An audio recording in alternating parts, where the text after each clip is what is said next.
When you thought things couldn't get worse for Natsuki Subaru, we got Season 2.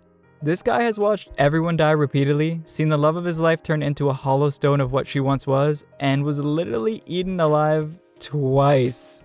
This show literally looks at you and goes, oh shit, you thought that was gruesome? This isn't even my final form. Tappei Nagatsuki is the kind of dude that looks at you, sees that you're crying, tells you that we're the same while offering his hand out smiling, and then turns into the Attack Titan and eats you.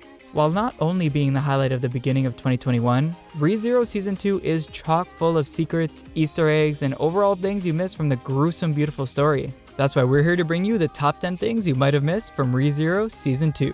Before we get into it, don't forget to like and subscribe for weekly 10 things you missed from your favorite anime. We've got Season 1 of ReZero, Dr. Stone, Jujutsu Kaisen, Demon Slayer, and many more to come. Just comment below which anime you want us to do next, and we'll add it to the list. Number 10. The Archbishops of Sins are spirits?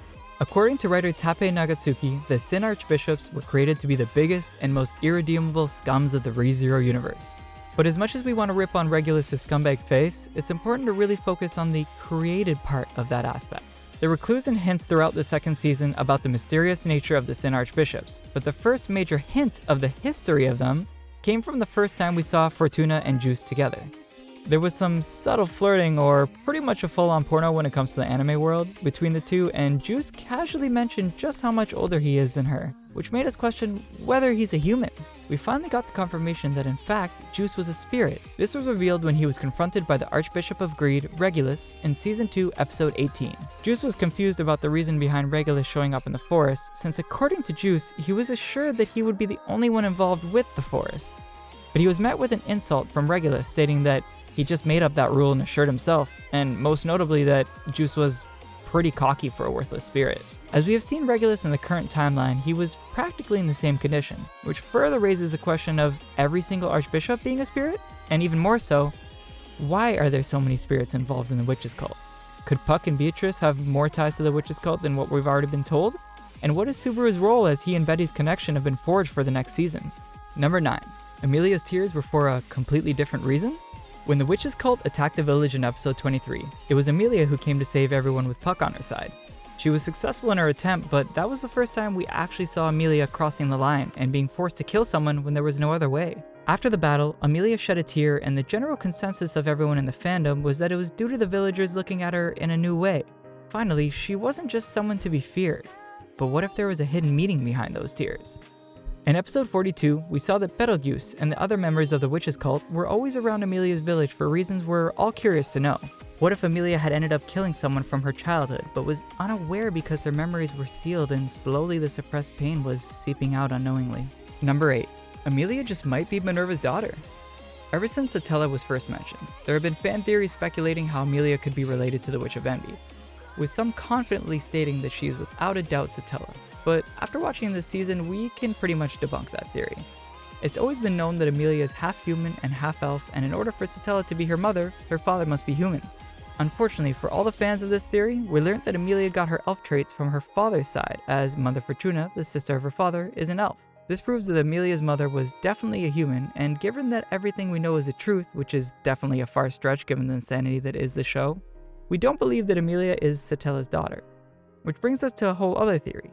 In the light novel, when Sekhmet first mentioned the name Minerva to Amelia, the feelings Amelia experienced, according to Tappei Nagatsuki, are a little too detailed in comparison to what they usually are, and it is described as, it evoked the thought of someone very close to her, even though she did not have any memory of that name in her current or recovered memories.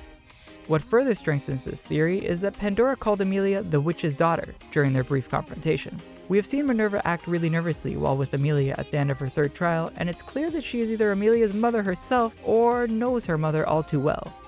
Number 7. What's inside the seal of Elior Forest? The mystery of what's inside the seal of Elior Forest just might match the anticipation level of the basement reveal for Attack on Titan one day. We already know that whatever is sealed inside Elior Forest is destined to bring destruction to this world, considering how the elves were ready to sacrifice their lives to keep the seal intact, and how hard the witches cult is working to open it. It's already clear that Amelia somehow is the key that can open the door and bring out whatever is inside. The possibilities are endless when we think about what could be inside of it, but we've narrowed it down to 2 major theories. The first theory is that the seal contains the body of Amelia's mother, which is most likely a witch, or the second theory, that it contains the body of Pandora, the Witch of Vanity, herself. The reasoning for the first theory is pretty simple. When Pandora first confronted Amelia, she started talking to herself about how obviously it would be the witch's daughter who would be the key to opening the seal. And as far as Hector is concerned, we just need to take a look at the actions of Puck after Amelia's death in one of the timelines. Puck went on an absolute rampage and destroyed the world because either his emotions took over, or more realistically, he was required based on his contract with Amelia. Though Amelia doesn't know anything about a condition like this, and we theorize that it might be due to the fact that Puck was told by someone that if she does die, then whatever she's keeping sealed will come out, forcing him to destroy everything to save everyone from what would come next. Maybe the only thing that might be more dangerous than death itself would be being tortured by Pandora and her twisted sense of reality with her full powers. Now, what if it was actually Pandora inside the seal somehow constrained by Amelia's parents and the rest of the witches? That might also explain her immortality despite being killed over and over again. It's still unclear how the remains of the witches can be used in the ReZero universe, but we've already seen how Echidna's body was a factor behind the curse of the sanctuary. Pandora could very well be looking to use whoever is inside the seal for her own notorious plans. Number 6. 2 Echidnas? Throughout the second season of ReZero, we were teased by Studio White Fox when they wouldn't show the face of the witch Greed in any of the flashbacks. It made us question whether or not Echidna had a different look, or possibly was an entirely different person from the little get-togethers with Subaru and Amelia. At the end of the season, we saw the body of Echidna, which Roswaal and Beatrice recognized immediately and referred to as their master, but both Subaru and Amelia felt like despite the two sharing some physical traits, they looked very different. In the light novel, the thoughts of Amelia after witnessing the body of Echidna were, and yet, this isn't Echidna, but she does resemble her. An older sister, maybe? It's really weird for an older sister to be resting here, even though it's in Echidna's tomb. Subaru also questioned Roswaal about Echidna having a sibling or something later during the ceremony, to which Roswaal replied, "Teacher was assuredly alone without a single relative. That of course includes any sisters." This caused havoc in the community until the question was finally asked to Tappei Nagatsuki, in which he replied in a playful manner that the two Echidnas aren't the same person and had an age difference of 10, hence the difference in how they looked. This answer now leads to many questions as to how this is possible, one of which we have a theory on. Maybe Echidna split a part of her soul. In the flashbacks we saw, Echidna was far more compassionate to her allies than what we saw in the trial.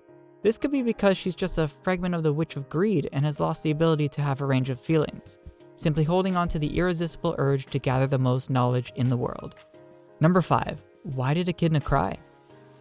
In episode 47, when Amelia thanked Echidna for letting her witness an alternative present after the second trial, Echidna tells Amelia how much she despises her, while tears welled up in her eyes. This was totally uncharacteristic of the witch, and shows that there is definitely something more than what meets the eye with her.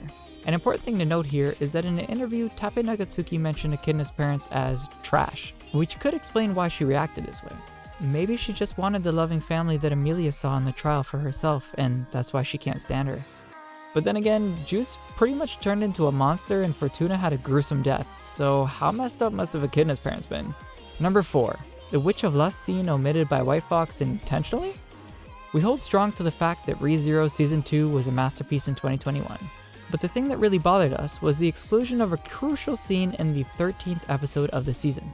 While we saw Satella for the first time ever in her not-so-gloomy and paranoid state, we were robbed of 2 very key moments during all of this. First, that Satella and the Witch of Envy are 2 different personalities, and second, the missing dialogue that Satella explains how Subaru saved her. These would have obviously been huge moments in the character development of Satella, and it would have extended the few moments we had with her. White Fox not including these scenes makes us question if they're actually trying to hide something from us. The diehard fans of Amelia's mother, Satella theory, might be really happy with this little detail, as they might have purposely tried to hide the fact that not only do they both look the same, but they talk the same as well. Number 3. Ryuzu Mayer spoke like Echidna? If you weren't paying close attention, you miss a very subtle detail in episode 49. At around the 5-minute and 50-second mark, we hear one of the Ryuzu Mayer clones speaking in Echidna's voice and tone. When Amelia came in and wanted to help the clones, Ryuzu in typical Echidna fashion replied sarcastically to her, to which Amelia was left dumbstruck for a second. Despite this not being mentioned earlier, and Amelia's less than surprised face, there may be a chance that this moment signifies something much deeper. It could be that Echidna might have somehow transferred some part of her consciousness into that specific clone. It's highly unlikely we'll be seeing more of the Ryuzu clones since we're out of the sanctuary now, but maybe the gang might need to head back there to find Echidna once again, and this time she might be in a physical body. Number 2. Elsa might not be dead after all. In the light novel, the fate of Elsa was clearly written. It was told that her burnt corpse hunted for Subaru and Garfield in the remains of the mansion during her last minutes. But the anime clearly never showed this scene, and if any anime doesn't show us a dead body, that probably means they aren't quite dead yet, even if they were squashed by a big-ass hippopotamus. We might see Elsa once again in the next season, as we have seen some crazy level regeneration power from her side throughout the history of ReZero, and it's highly unlikely that they'll write off such an iconic character without some good background music. Number 1. The Eyes of Roswaal.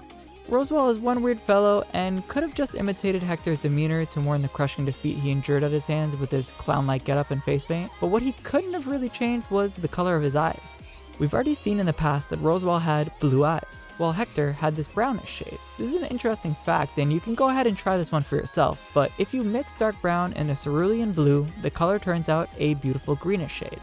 Roswaal's eyes are actually yellow, which is perhaps the closest color to this greenish shade that might result. We think that somehow Echidna was able to seal a part of Hector's consciousness in Roswaal's body, and that's why sometimes he ends up going full-on Ronald McDonald crazy-ass clown mode. Hopefully, now that he's on Subaru's side, we'll get to look forward to Season 3.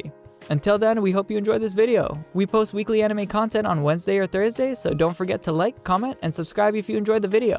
Also, check out our past videos on ReZero and other 10 things you missed. See you soon! 「